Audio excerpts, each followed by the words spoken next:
I'll hand over to David Stanley to begin with his questions. Now, David is a writer, teacher, actor, narrator. He's a melanoma survivor. He has a book called Melanoma. It started with a freckle, which is available on Amazon. David, over to you. Yeah, thank you. Doctor, I have a couple questions. A couple of them are, kind of hard science questions, and a couple of them are sort of self-care questions. Which would you rather address first? Hi, David. Whichever you would like to start is completely fine by me. Whichever you think it's the most important that you want answered. All right. Well, let's. I want to go back to genetics because that's some of my science background as well. With one of the mutations, that CARD11 mutation, that interrupts proper glutamine, one of the amino acids, and that interrupts glutamine production. And there's some reading that I did in a couple of the journals that were showing some reasonable success with both glutamine and then leucine supplementation as a treatment for people who were positive for that particular mutation. Could you talk to that for a second? Yeah, sure, David.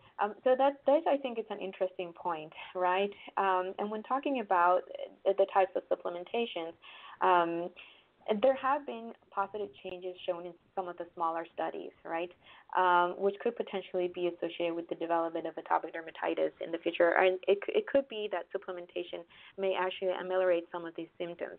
However, at present time, the data is insufficient to recommend that I would say as a more preventative approach or as a way to treat the symptoms of eczema. And quite frankly, the most recent clinical trials are focused primarily on treating the immune dysregulation and not so much the aspect of lysine supplementation as well. Okay. Let me ask again about some of the relationships between eczema and hay fever and asthma. As Priya said, I have a little bit of layman's expertise, just enough to be dangerous, on the gene linkage side and the pathway side, because there's a huge amount of work. I'm here in Michigan, being done at Michigan State on an RNA interrupter for a melanoma pathway. Do you, in your judgment, do you see that as a possibility, something that should be explored, some sort of DNA RNA translation transcription pathway linking atopic dermatitis with some of those other cascade effects that come about? I think that would be interesting work to see. Right now, the studies are primarily just looking at epidemiological associations primarily between atopic dermatitis, seasonal allergies, food allergies, and also asthma. There is definitely work being done to see if there's some genes that may be more susceptible to patients that are particularly linked. We do know that the pathogenesis of atopic dermatitis and asthma have some interrelation with respect to things like interleukin-4 and interleukin-13. But I think our research is in infancy. And I think what's also interesting to know that if you do believe that that patients do follow the atopic march, that's the way to go. But a lot of patients with atopic dermatitis do not follow the traditional atopic march, right? Where you have great. Where you have skin lesions developing first, and then you have asthma or food allergies, and so on and so forth. A lot of our patients will present and they will say, I don't have seasonal allergies, or maybe I had the seasonal allergies before and now I have the eczema. So they don't all follow that pattern. So again, when you think about the etiology or the pathophysiology of atopic dermatitis, it's very complex, and I tend to believe that none of our patients are pretty much about the same. They all read a different book, and in some, the eczema develops first, and then it's the asthma, and in others, they have no history of asthma, and now it's the eczema. So not all patients follow that march, but definitely I think that's an avenue for research that's continuing to be done, and that will probably yield additional information in the coming years. One of my good friends is a gastroenterologist, and he treats a lot of IBS patients, and he says almost the exact same thing about his particular. He said, look, IBS is mouth to anus, and nobody is following the same pattern because it's just this whole big cascade random effects. Is that kind of fit in with your worldview of eczema, atopic dermatitis? Yes, it does it does fit into my worldview for atopic dermatitis, and I think it's also very important when we're having discussions with my patients, and we try to come up with a treatment plan. None of my patients follow the exact treatment plan for the most part because they're very different, and I try to counsel patients that way to say, what works for you did probably not work for my patient who came before you, and may not work for the patient who comes after you, because you're all very different and your triggers are different. It's very hard to know what those environmental triggers are, and that's a very big question in our field that we're trying to answer. What is it about certain environments that tends to trigger the eczema in some patients more than others? Why is it that some patients can travel out of I'm based in Philadelphia, so why is it that they travel outside of the country and they get better, and then they come back and they get worse? Or what is it about some people who live in sunnier climates and then move to what I would think would be drier climates and then they feel better? So there's definitely something out there that is potentially triggering this disease in patients who have some sort of genetic susceptibility as well. So I think it's important to think about it. And also I think it's important because then our patients don't lose hope, right? If one treatment regimen did not work for them, I try to explain a lot of this is going to be, unfortunately, at this point, trial and error, because I have no biomarkers or no way, nothing to tell me beforehand to say this is what you should do next, right? And I think if we are clear with our patients, we take the time to explain that, then patients are more on board and are perhaps more willing to try different alternatives, right? And stay with me as a physician versus decide I'm just going to go to another physician because she's clearly not helping me, but then they're in this wheel that they can never get out of, right? So I think your gastroenterologist is perfectly right. I think no one follows the same path. It sounds like what you wrestle with as a dermatologist is really the idea of, like we heard the other day, Joe Biden saying, we're going to cure cancer. Well, cancer is, pick a big number, 300 diseases, 400 diseases, they're all different.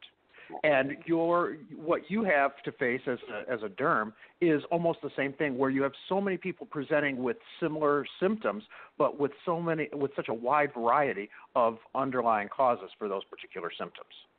Yes, that's absolutely true, and I'm glad that you also get to see it that way, because I agree. When I was in my training, a lot of my education in eczema, a lot of people who came before me would say, these are children, they will outgrow their eczema, it's going to go away. And then as I continue to move forward with my training and now seeing this is my specialty clinic, it's completely biased, right? I do get some of the worst cases, but I do see patients who simply do not outgrow their disease. And you're right, it's not just a single disease. So I would never say I'm going to cure eczema, because how do you're talking about so many different diseases at the level of immunology, at the level of their clinical presentation. So I also do explain that to patients that, and in some of my adult patients, those adult patients who don't have a strong history of eczema in the past, clinically, when you look at them, you are very strongly suspicious, this must be eczema or atopic dermatitis, and you do a skin biopsy, it aligns with your clinical findings, but they don't respond to treatment. And so that makes me take a step back and think, I am probably missing something here that I will not be able to diagnose at this time because I just don't have the tools. Right. Well, the tools haven't been invented yet for me to use. And those are the cases where I feel they should have a different name. They should not be called eczema, or they should not be called atopic dermatitis. But for a lack of other options, we call them that. So it's a large group of patients with a heterogeneous disease, which can be quite difficult to treat at times. But the times are changing, and we can talk a little bit about treatments later on, because I think the next few years it's going to be very exciting for our patients with atopic dermatitis. Yeah, I think it was Kuhn that said that science is always limited by its technology, and it doesn't matter how good we get. They were very good at science in the 1600s, but their technology was limited. We're pretty good at science in 2020. Our science is limited. I have one more question I want to ask you, and then because the other person on the panel, Ashley, she's been wrestling with this for a long time. I was checking her bio, and she's a long time eczema sufferer, so I want to turn it over to her and give her as much time as possible. But I do have a diet question and a couple things that, as I was doing some reading, a lot of the reading mentions trigger foods to avoid, and so this is actually kind of a three-part question. So if you could talk about trigger foods. Question 2, one of the things that I saw in some of the literature was a nickel sensitivity, metallic nickel in the foods being taken up through vegetables in the ground. And lastly, if we have trigger foods to avoid, are there certain foods that people could be eating that, if they have a flare-up, might help allay some of that flare-up? And then when you get done with that, let's pass it over and let her take the rest of the time. Of course. So, again, the question about food allergies is very interesting, and about trigger foods, right?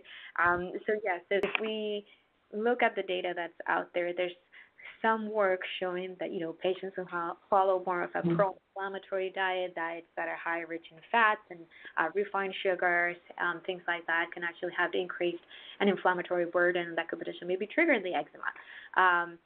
We are not sure that is entirely correct or right or wrong, right? And so, with respect to which foods should patients limit, again, it will depend on the history of the patient. For example, in some pediatric patients, we do know that there are certain foods that could potentially trigger the eczema. Sometimes it could be milk, sometimes it could be things like tomatoes and things like that. I don't typically advocate for avoidance of foods if they're not really associated with other findings in addition to those that I talked about previously, like the development of hives or lip swelling or things like that. In the adult population, again, that's something that I don't really counsel patients because there's just not enough data to support doing that. Nickel-free diets, yes, that is sometimes something that we discuss as well in clinic. And for some of our patients, we might recommend doing a nickel-free diet.